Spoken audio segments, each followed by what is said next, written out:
बिहार में जिस तरीके से हत्या, अपहरण, लूटमार, डकैती, बलात्कार एक के बाद ऐसी श्रृंखला बन गई है। और अब तो ऐसा लग रहा है जैसे प्रशासन पूरी तरीके से नाकामयाब है इन घटनाओं को रोकने के लिए। और अगर ऐसे ही चलता रहा तो ये आने वाले दिनों में एक बहुत भयावह परिस्थिति उत्पन्न कर देगा हमारे प्रदेश में। उत्पन्न हो चुकी है। नमस्कार।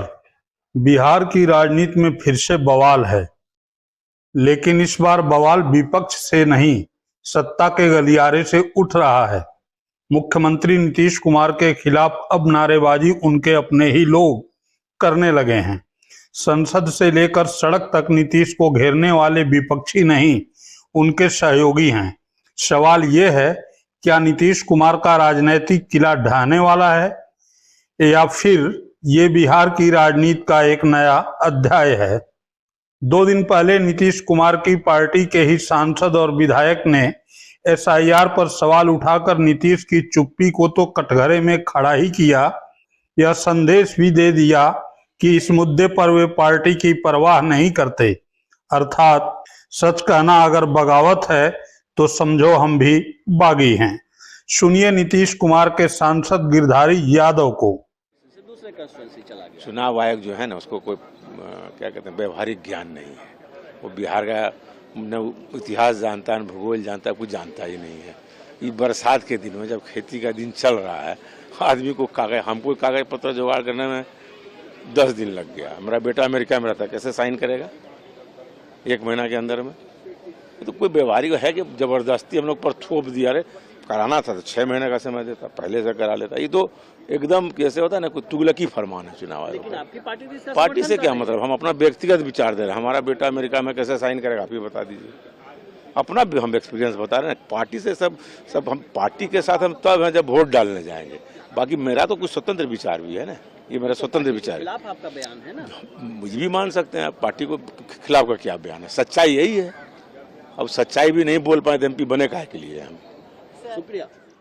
गिरधारी यादव ही क्यों, नीतीश के विधायक डॉक्टर संजीव ने भी एसआईआर के मुद्दे पर वही लाइन अपनाई जो सांसद गिरधारी यादव ने अपनाई, यह जानते हुए भी कि यह पार्टी से बगावत जैसा है। सुनिए जदयू के विधायक डॉक्टर संजीव को। सवाल देखिए, मैं बता रहा हूँ, ये सवाल तो उठना लाजमी है। एक जो मुद्दा जो मैं फेस कर रहा हूँ अपने विधानसभा क्षेत्र में, मैं लगातार फॉलो कर रहा हूँ। जो मजदूर बाहर हैं, जिनका कॉन्ट्रैक्ट है कि भाई आपको 6 महीना तक छुट्टी नहीं है, यहीं काम करना है, वो अपलोड नहीं कर रहे हैं डॉक्यूमेंट्स, वो वोटर यहाँ के हैं, उन मजदूरों का नाम कटेगा तो ये बहुत दुखद है। ये तो इलेक्शन कमीशन को ऐसा व्यवस्था करना चाहिए कि भाई वैसे मजदूर जो प्रवासी हैं बाहर में, उनका नाम नहीं कटे। इसको इंश्योर करें इलेक्शन कमीशन, तब फिर ये मुद्दा शांत होगा। घुसपैठी हमारे विधानसभा में कोई नहीं है।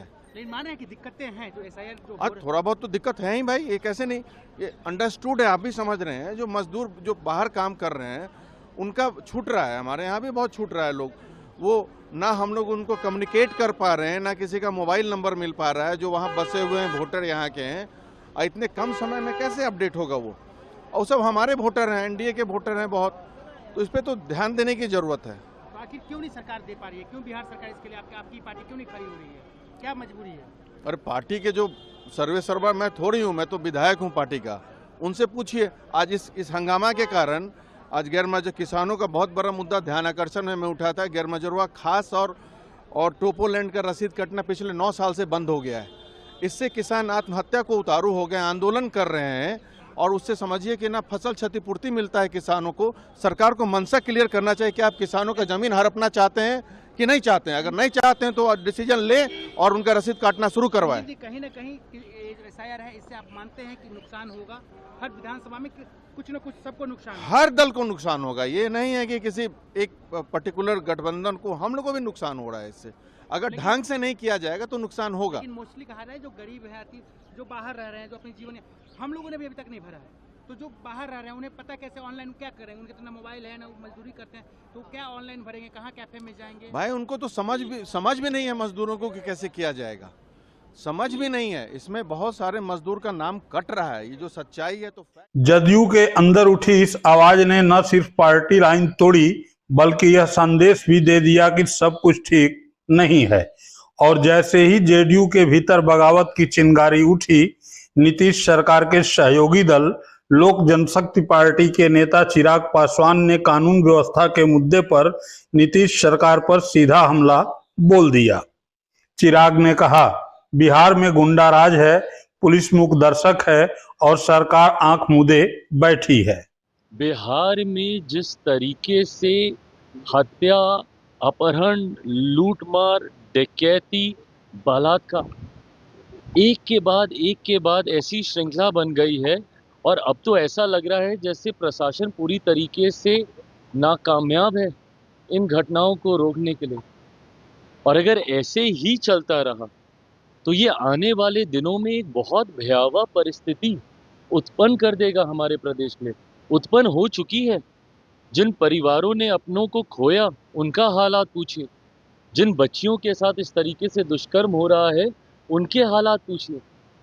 आज अगर इस तरीके की बातें भी कही जाती हैं कि चुनाव के कारण ऐसी गतिविधियों को असामाजिक तत्व अंजाम दे रहे हैं, अगर चुनाव भी एक कारण, और मैं भी मानता हूं कहीं ना कहीं कि संभवतः चुनाव भी एक कारण है, सरकार को बदनाम करने की साजिश के साथ संभवतः इन घटनाओं को अंजाम दिया जा रहा है, पर तब भी जिम्मेदारी तो प्रशासन की ही है ना इसको नियंत्रित करने की।